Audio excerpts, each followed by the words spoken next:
Heureuse de vous retrouver, mesdames et messieurs. Bienvenue dans votre plateau féminin qui reçoit ce jour une grande dame qui n'est plus à présenter. Il s'agit de madame Lydie Loufoladio. Bienvenue sur le plateau féminin. Merci, maman Suzy. Aujourd'hui, nous allons parler de l'impact de la femme dans la prière.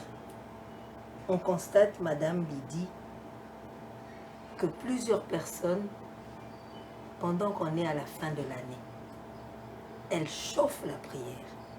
Et en début de l'année, c'est comme si elles se fatiguaient. Est-ce qu'il faut attendre la fin de l'année pour prier et bien prier et s'attendre à quoi? Merci, maman Suzy, pour ta question qui est très capitale. Moi, je dirais que la prière, c'est un dialogue avec le Seigneur.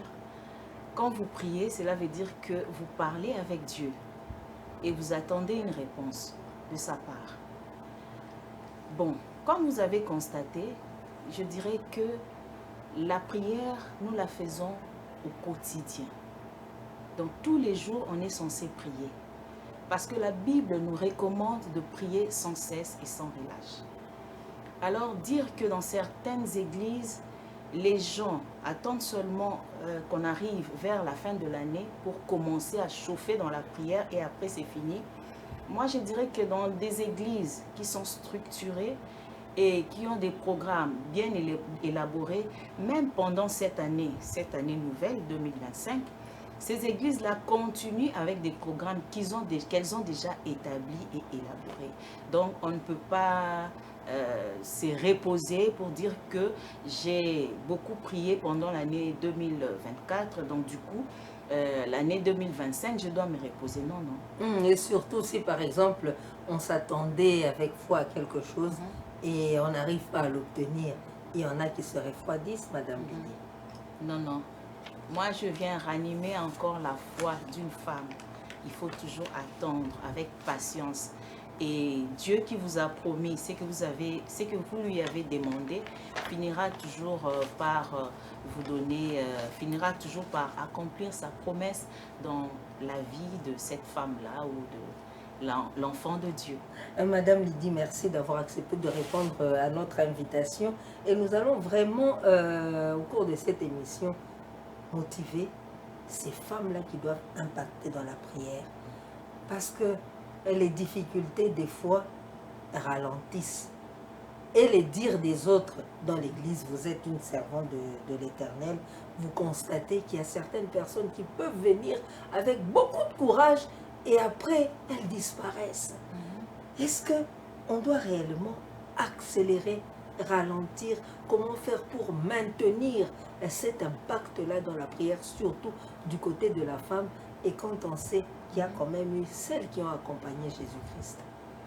En tout cas, quand vous disparaissez dans l'église, cela veut dire que vous n'avez pas reçu Jésus comme votre Seigneur et Sauveur. Vous ne le suivez pas comme votre maître. Parce que vous pouvez peut-être demander quelque chose aujourd'hui et que vous n'avez pas vu l'accomplissement.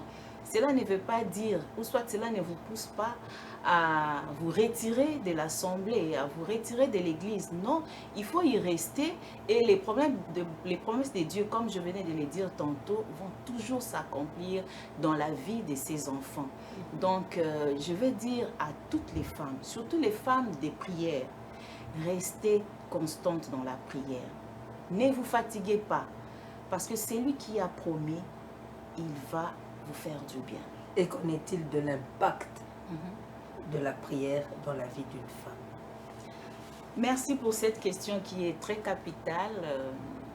En fait, une femme qui prie, en tout cas, même devant les défis qui se présenteront, ou soit qui se présentent devant elle, elle affronte tous les défis. Cette femme est capable de renverser des situations. Des fois, vous-même, vous vous posez la question de savoir qu'est-ce qu'elle a fait pour peut-être avoir une solution par rapport à la situation qui l'accablait, ou soit la situation qui la dérangeait. En tout cas, une femme qui prie impacte d'abord son foyer, impacte sa nation, impacte son église ainsi que son environnement, soit son entourage. Donc, elle aura des résultats par rapport à ses prières en tout cas des résultats positifs. Parce que c'est une femme qui aime le Seigneur. Quand vous aimez le Seigneur, Maman Suzy, je te rassure que vous allez toujours vous attacher à ces dieux-là. Et on s'attache à lui par la voie de la prière. Oui, on s'attache à Dieu par la voie de la prière, Madame Lydie.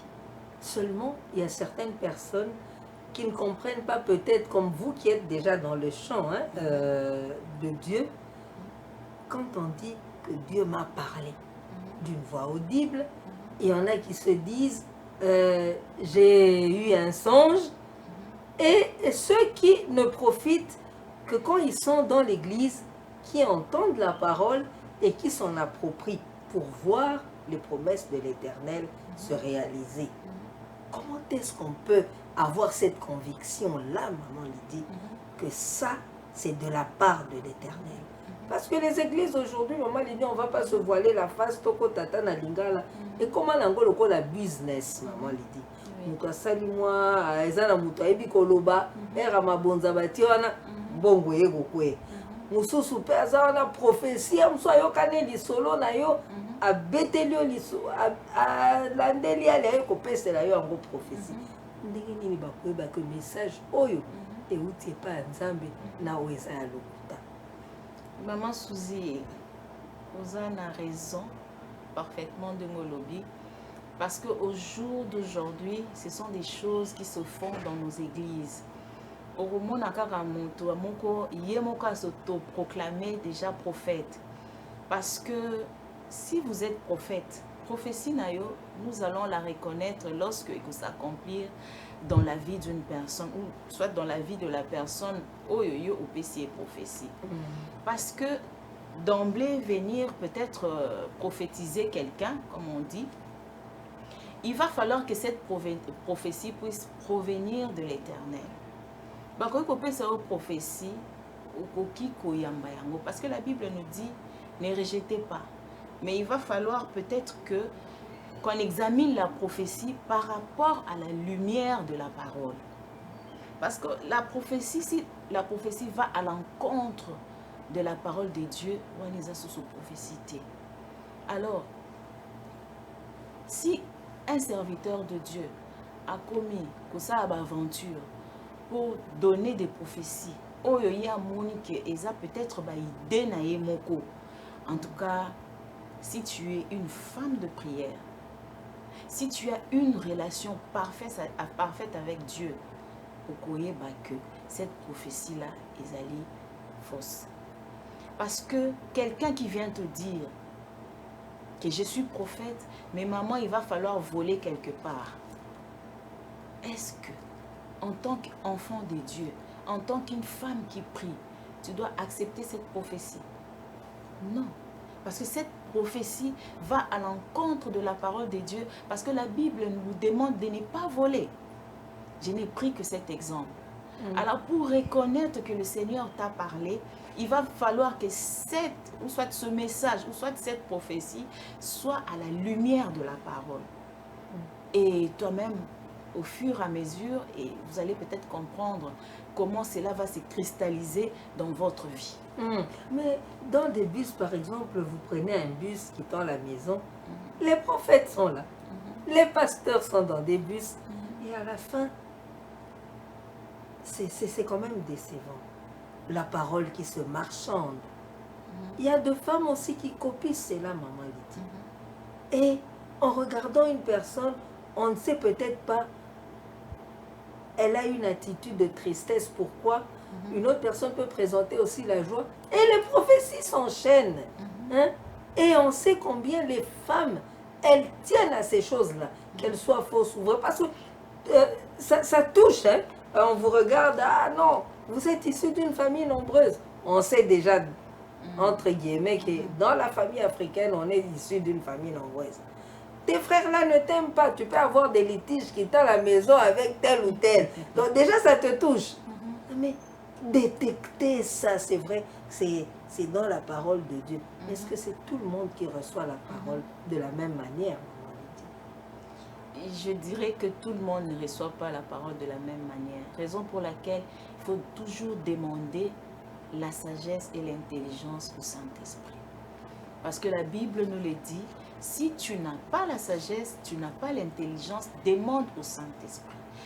Donc, si je peux revenir par rapport à notre thème d'aujourd'hui, l'impact de la prière dans la vie d'une femme. Une femme qui s'agenouille, une femme qui prie au quotidien, en tout cas, pour qu'une personne puisse peut-être l'amadouer, ou soit puisse lui dire peut-être des choses qui ne sont pas cohérentes, ou mentir par rapport, lui donner peut-être des fausses prophéties. En tout cas, ça sera difficile parce que je peux prendre mon cas. Moi, quand tu viens avec tes histoires là, ça ne passe pas. Pourquoi? Ça ne commence pas aujourd'hui. Parce que j'ai une relation avec le Seigneur. Je ne dirais pas d'emblée que je suis forte dans la prière seulement aujourd'hui, ou soit parce que j'ai grandi. Non. J'ai commencé quelque part. Alors pour toutes ces femmes-là qui sont encore faibles, peut-être dans la prière, je les invite à mûrir encore leurs relations avec le Saint-Esprit. Et elles verront qu'elles pourront peut-être déceler lorsque un prophète lui donne des prophéties et qu'elle trouve que cette prophétie-là n'est pas conforme, ou soit cette personne-là veut justement avoir, peut-être lui soutirer de l'argent. Nous rencontrons des gens comme ça. Maman Suzy, je peux te dire une chose. Moi, j'ai déjà prêché dans un bus. Je rentrais à Kinshasa, je revenais de Matadi, Boma. Alors, pendant qu'on roulait, le Saint-Esprit m'a mise à cœur pour que je puisse prêcher dans ce bus-là. Et du coup, j'ai pris mon courage, j'ai prêché. Et les gens m'ont applaudi. Je n'ai demandé même pas un iota à quelqu'un. Et il y avait des dames dans ces bus-là qui ont commencé aussi à me jeter quand même des fleurs par rapport à tout ce que j'avais fait. Et j'avais prêché sur la venue du Messie. Donc, ce n'est pas tout le monde qui demande de l'argent, mais nous devons quand même dénoncer cette pratique-là, ou soit ces pratiques-là, qui se font dans nos bus. Dans certaines églises, quand vous donnez la prophétie, on doit en tout cas vous donner de l'argent. Il y en a même qui exigent pas 500, pas 100, autant. On donne un montant précis. Et pourtant, on ne sait peut-être pas si la semaine, quelqu'un a eu un 5000 francs. Quelle sera sa dîme? Moi, je pose toujours la question de savoir, maman Suzy, les souffles de vie que nous avons les matins, nous avons donné quelque chose à Dieu? Dieu nous les donne gratuitement. Alors pourquoi payer parce que quelqu'un vous a prêché la parole, ou soit quelqu'un vous a donné une prophétie quelconque? L'impact de la prière dans la vie d'une femme. Et ce sont ces femmes-là, quand on prêche, elles commencent à sautiller. Et des fois, bon, on ne sait pas comprendre pourquoi les femmes, maman Lydie, dans les églises, une petite exagération, une dose d'exagération quand même. Les femmes. Comment faire pour calmer ce phénomène-là dans les églises? Les hommes peuvent être là, mais celles qui tombent en majorité, ce sont des femmes. Ont-elles toutes des démons? Non, pas du tout, pas du tout. Je te dirais que ce sont des pratiques que nous déplorons, nous serviteurs, quand je parle de nous serviteurs, femmes ou hommes, ce sont des pratiques que nous déplorons. Mais cela veut dire que ceux-là qui font ça, ils n'ont pas l'Esprit de Dieu en eux. Parce que si le Saint-Esprit est en toi, il y aura des choses que tu ne feras pas. Tu ne le feras pas. Les femmes, si elles tombent comme ça, les femmes sont trop sentimentales aussi. Il y a certaines femmes qui mentent aussi. Et elles font ça. Moi, je dis toujours que ce sont des spectacles. Or, on vient à l'église pour écouter la parole de Dieu. On ne vient pas à l'église pour assister au spectacle des serviteurs de Dieu ou des fidèles, surtout les femmes comme tu l'as mentionné. Mais nous venons pour écouter la parole de Dieu. Si ça devient des spectacles, là je dirais que le Saint-Esprit n'y est pas. Et par rapport aux prophéties, il y en a qui les arrangent, hein, apparemment. Parce qu'on voit, tu peux te confier à un serviteur et peut-être que ce serviteur n'a pas cette sagesse-là de garder comme un serment ce que vous avez partagé et il le publie. Et des fois, ils viennent même à l'église, on le suit. Madame telle, lève-toi, ou tel Chantal. Combien à l'église sont des Chantal? Pourquoi ils n'arrivent pas, par exemple, à donner un nom complet, mais que des prénoms? Hein, maman Lydie, vous les serviteurs, où est-ce que vous nous emmenez dans le cadre de cet impact de la prière dans la vie de la femme? La prophétie, on ne doit pas la suivre comme des cacahuètes. Il faut lire la parole de Dieu. La vraie prophétie se trouve dans la Bible. Bon, on ne peut pas nier que Dieu nous parle tantôt d'une manière, tantôt d'une autre. Comme je l'ai dit précédemment, cela doit se suivre à la lumière de la parole de Dieu. Mais nous allons à l'église, pas seulement pour écouter des prophéties, mais pour écouter la parole de Dieu. C'est la parole de Dieu qui change nos vies. C'est la parole de Dieu qui doit impacter dans la vie d'une femme chrétienne, une femme qui craint Dieu. Ce n'est pas seulement la prophétie. Oui, nous acceptons la prophétie lorsqu'elle est correcte, lorsqu'elle provient de la part du Seigneur Jésus-Christ, mais nous allons d'abord à l'église pour nourrir notre foi par la parole de Dieu. Mais quelle est la place de la femme dans l'église, maman Lydie? Il y a certaines confessions ou communautés qui accordent vraiment le chapitre à la femme. Mais il y en a qui n'aiment pas voir que la femme se lève dans l'assemblée devant les hommes et prêche. Et pourtant, nous sommes là dans notre thème, l'impact de la prière dans la vie d'une femme. Parlez-nous un peu. Quelle est la place actuellement de la femme dans l'Église? La femme occupe une place très capitale dans une église. Elle peut prêcher, mais quand on interdit à la femme de ne pas prêcher, cela dépend d'une église à une autre. Mais moi, je dirais que lorsque le Seigneur appelle quelqu'un, le Seigneur va doter d'une certaine capacité à cette personne pour pouvoir prêcher, pour pouvoir évangéliser ou prier même pour les malades. Donc la femme, elle est capable de se tenir même devant les hommes pour prêcher la parole de Dieu. Je pourrais même éventuellement prendre mon exemple. Je dirais que j'étais malade à un moment et on m'avait jeté un mauvais sort, comme on dit toujours communément, comme les Quinois l'appellent, les mbassou. Alors pour moi, je ne voyais que la mort. Et j'ai tellement souffert. Et ce jour-là, quand je n'en pouvais plus, parce que ça fait tellement mal, et j'ai dit au Seigneur, si c'en est fini pour moi, mon Dieu, je préfère que tu pardonnes mes péchés pour que je puisse m'en aller en paix. Or, ce n'était pas encore fini. Et quand je me suis un peu endormie, j'ai entendu le Seigneur me demander de le servir. C'était sa réponse. Il m'a répondu en me disant, serre-moi. Maman Suzy, et aujourd'hui, bon, par rapport à ta question, quand tu as dit que les femmes ne doivent pas se tenir devant les hommes pour prêcher, et moi, lorsque le Seigneur m'a demandé de les servir, il m'a demandé de les servir dans une église, comme une servante de Dieu. Donc j'ai le droit d'évangéliser, j'ai le droit de prêcher la parole de Dieu, j'ai le droit de prier pour les malades. Parce que nous avons aussi des exemples comme ça, les gens qui sont guéris par rapport à la prière que nous avons peut-être eu à faire avec ces personnes-là. Donc pour moi, je trouve que la femme a une place très prépondérante dans l'église. Elle peut prêcher. Mais là où les bas blessent, certains serviteurs de Dieu ne l'acceptent pas.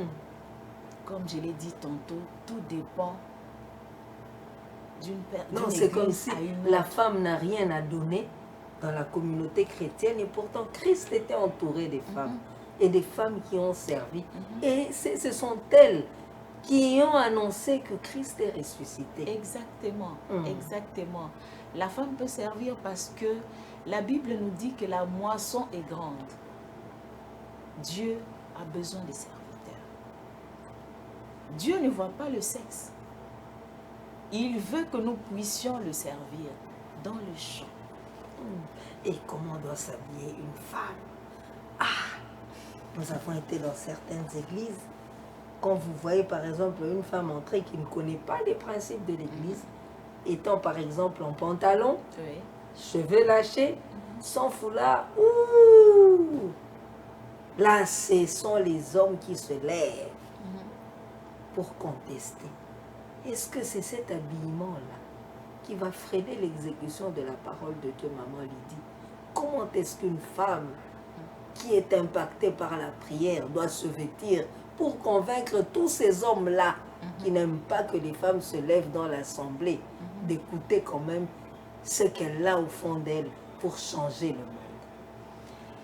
Je dirais que l'habillement ne fait pas un problème par rapport à une femme qui est impactée dans la prière ou soit dans la parole de Dieu.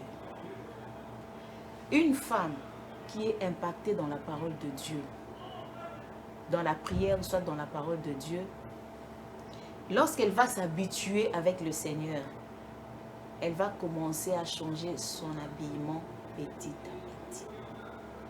Parce que c'est la parole qui va la changer. Cela ne nécessite pas seulement que quelqu'un puisse lui demander de ne plus s'habiller de la sorte. Mais au travers de la parole qu'elle entend, par rapport à la prédication, peut-être de son pasteur ou du prêtre, elle va commencer à changer son habillement. Parce que la Bible nous demande de nous habiller décemment, et surtout nous les femmes. On doit s'habiller décemment. Mais si vous la chassez, parce qu'elle ne s'est pas habillée d'une manière correcte, elle peut s'en aller pour de bon. Laissez-la d'abord venir, et au fur et à mesure qu'elle va commencer à écouter la parole de Dieu, elle va changer son habillement. Également dans le support de communication pour la parole de Dieu, parce que pour impacter une grande masse, ce sont les canaux d'évangélisation, les réseaux sociaux et tout. Mais est-ce que ces femmes qui se disent chrétiennes les utilisent à bon escient? Parce qu'il y en a qui prêchent maintenant leur propre personne que Jésus-Christ. C'est comme nous regardons aujourd'hui les affiches. En grand, je suis là. On voit Suzy. Un petit Jésus, et donc un tout petit mot là de Jésus, maman Lydie. Ça, c'est une promotion de ma personne ou de Christ. Les femmes dans les champs du Seigneur, comment faire pour brandir Christ et non la personne? Parce que actuellement, c'est les noms des gens. Moi, j'ai fait ceci. Mais Christ, qu'est-ce qu'il a fait au travers de toi pour changer les nations? Moi, je ne suis pas justement contre les réseaux sociaux. Parce que Jésus nous a demandé de prêcher partout. Alors, pour atteindre peut-être les chrétiens qui sont à Singapour, comment nous allons faire? Nous allons prêcher par les réseaux sociaux. Mais tu l'as dit tantôt, mais nous devons le faire à bon escient. S'ils les font à bon escient, il n'y a pas de souci. Les affiches, comme vous venez de le dire tout à l'heure, effectivement, est-ce qu'on fait la promotion de Jésus ou de la personne peut-être qui va prêcher? Faisons plus la promotion de Jésus-Christ de Nazareth. Et il finira par nous bénir. Si tu veux être élevé, élève d'abord Jésus et tu seras élevé ensuite. Mais peut-être qu'on ne suit pas maman Lydie. Le Congo, on est en RDC. Quand vous apportez tout le temps l'évangile, répandez-vous, l'église se vide. Et la stratégie, c'est le contraire. C'est vous aurez le mariage, vous aurez le travail. Et là, ce sont des amens. Et les gens viennent sceller la parole, maman. Effectivement, vous avez raison, maman Suzy. Oui. Parce qu'aujourd'hui, pour certaines personnes, ou soit certains serviteurs, ils savent que ils commencent à choisir de thèmes. de prédication, dirais-je, parce qu'ils se disent, bon, si je prêche sur la repentance, peut-être les gens seront frustrés, peut-être les gens ne viendront pas, il faut peut-être changer des thèmes, prêcher sur le voyage, les mariages et tout ça. La Bible nous dit que sert à l'homme de gagner le monde s'il perd s'il perd sa vie. Alors pour ne pas perdre ta vie, viens au Seigneur Jésus, prêche à tes fidèles ou à tes enfants, entre guillemets, comme d'autres serviteurs le disent. Prêche sur la repentance, prêche sur la venue du Messie. Parce que ces derniers temps, nous voyons quand même des signes précurseurs qui viennent, qui apparaissent. Donc, prêchons plus sur la repentance. Ceux qui les font, moi je dis toujours qu'ils n'ont pas... Je ne doute pas sur leur appel. Hein. Peut-être c'est par rapport à la situation économique, tout ça. Mais si vous avez un appel du Seigneur Jésus-Christ, il vous a appelé pour les servir, quelles que soient les situations que vous traversez, quelles que soient les tentations, quelles que soient les souffrances, vous allez rester ferme en Jésus-Christ. Vous n'allez pas choisir des thèmes qui pourront peut-être émerveiller vos fidèles. Non, non, vous allez rester dans la parole de Dieu. En tout cas, parce que c'est comme si on oublie d'emmener les plus faibles, ceux qui ne connaissent. Il y a beaucoup d'athées et qui sont déçus, peut-être par le comportement de certains serviteurs, de par la motivation, de la façon de plaire aux hommes que de plaire à Dieu. Et la Bible même dit que ceux qui se présentent au devant, ils seront plus jugés que ceux qui ne connaissent pas. Exactement. Maman Lydie, l'impact de la prière dans la vie d'une femme. Comment changer cette connotation d'une femme qui est déjà déçue, voyant une personne qui devait servir de modèle parce qu'elle se trouve sur la chair, mais qui commence à prêcher autre chose que ce qui est demandé. Nous qui avions suivi Jésus-Christ comme notre Seigneur et Sauveur, nous l'aimions. Nous aimons Jésus. Alors, comme nous l'aimons, nous devons faire sa volonté. Tu as parlé des athées. Ces gens-là ont besoin peut-être de venir dans nos églises. Mais si vous n'avez pas une bonne nouvelle à prêcher aux athées, aux païens, qu'est-ce qu'ils vont devenir? Ils resteront païens à vie. Or, Dieu a besoin de ces gens-là. Dieu a besoin des païens. Il a besoin des athées pour qu'ils puissent se repentir. Mais si vous changez le message du Seigneur Jésus-Christ, lui-même nous a prêché la bonne nouvelle de la repentance. Jean-Baptiste a prêché sur la repentance. Mais prêchons sur la repentance. Et le reste, ça viendra après. Les voyages, les mariages, l'argent. Moi, quand on me pose cette question, je dis toujours aux gens, peut-être c'est la cupidité. C'est la cupidité qui dérange certains serviteurs. Mais comment préparer le peuple de Dieu au salut? Je dirais, prêchons la bonne nouvelle. La bonne nouvelle du Christ. Christ nous a demandé de nous repentir afin que nous puissions hériter le royaume des cieux. La bonne nouvelle, c'est seulement la repentance. Et vivre en communion parfaite avec le Seigneur Jésus-Christ. Maman Lydie, chaque église, chaque communauté a un thème qui démarre l'année. Il y en a qui disent le Dieu de grâce. Il y en a qui disent le Dieu de mon avenir. Différents thèmes. En cette année 2025, quel est le message à porter à ce peuple de Dieu du côté de la femme? En tout cas, pour toutes les femmes qui vont suivre cette émission, moi, je leur dirai tout simplement que le Seigneur Jésus-Christ arrive. Il est là à la porte, il frappe. Pour les femmes servantes de Dieu, prêchons sur la repentance. Pour certaines femmes qui attendent peut-être des miracles ou soit l'accomplissement peut-être de la prophétie ou l'accomplissement de ce qu'elles ont demandé à Dieu. Restez fermes dans la prière. Et le Seigneur qui a promis, il accomplira sa promesse au temps fixé. Alors nous devons attendre. Restons patientes, fermes dans la prière et demandons la force au Saint-Esprit. Et le Saint-Esprit va nous aider. En tout cas, pour cette année, moi je dirais tout simplement que nous marchions dans la crainte des dieux, dans,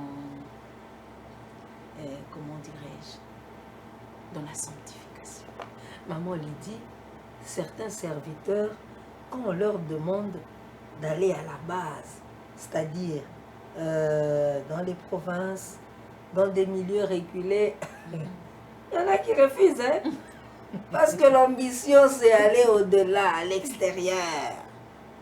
Est-ce qu'il y a l'évangile que l'on doit prêcher à l'extérieur pour gagner des âmes, que l'Éternel applaudit, que ici, au pays, où il y en a qui ont besoin de la parole pour changer? Ils le font pour leurs propres intérêts. Ils ne le font pas pour les seigneurs. Parce que si tu aimes les seigneurs, même si on t'envoie à Boulungu, tu iras prêcher la bonne nouvelle. Parce qu'il y a des âmes perdues là-bas aussi, qui cherchent à connaître le Seigneur Jésus-Christ. Il y a peut-être dans certains coins où les gens ne connaissent même pas le nom de Jésus-Christ. Si tu aimes le Seigneur, comme je l'ai dit, tu ne vas pas choisir les lieux. Maman Lydie est également journaliste, mais elle s'est consacrée à servir le Seigneur. Qu'est-ce qu'il y a? C'est vrai que nous venons de suivre le témoignage. L'Éternel est celui qui sort des situations compliquées. Mais quelle est cette rencontre que vous avez faite avec le Seigneur et qui déjà ce jour vous permet de vous maintenir sous ses pieds? Et quel message à toutes ces personnes qui nous suivent parce que nous chutons déjà? Maman Suzy, j'ai un grand témoignage. J'ai une histoire avec Dieu. J'aimerais peut-être qu'on puisse faire une autre émission. Et là, je te répondrai en long et en large. Je ferai peut-être mon témoignage. J'ai compris que Dieu est merveilleux et il est bon. Moi, le Seigneur, j'ai reçu l'appel de Dieu. C'est lorsque j'avais 9 ans. Et je ne savais pas que c'était déjà un appel de Dieu.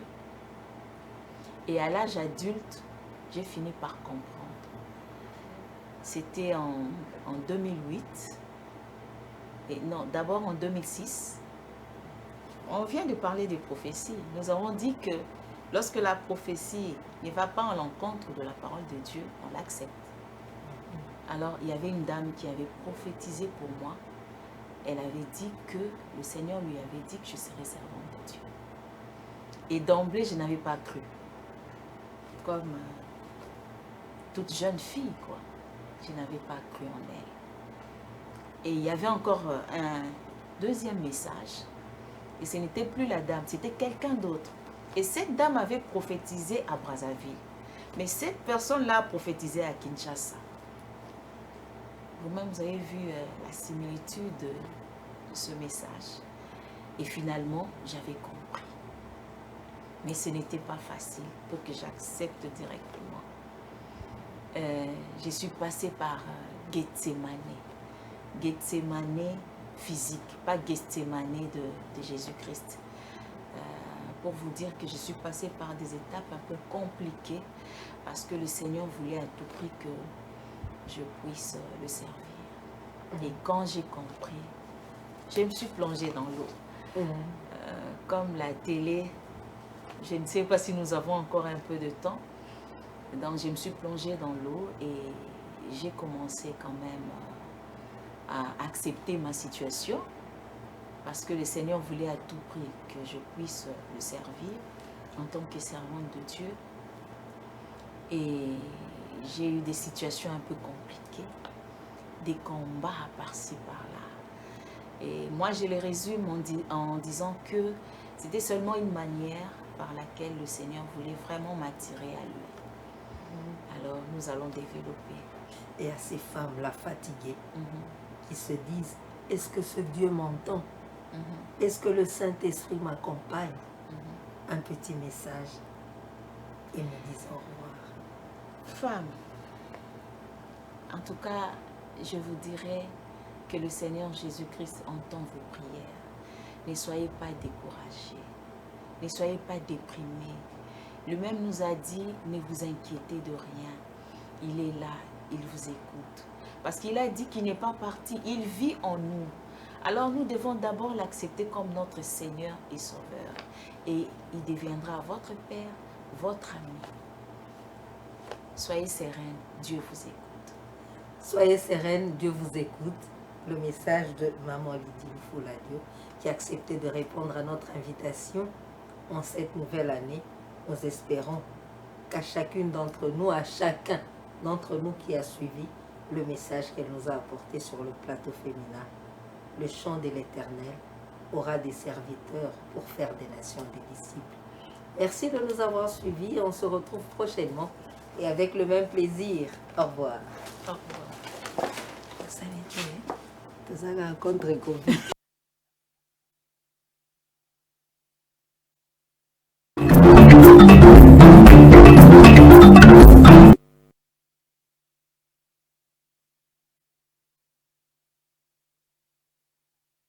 Un monde. RTGA, mieux qu'une chaîne, un monde.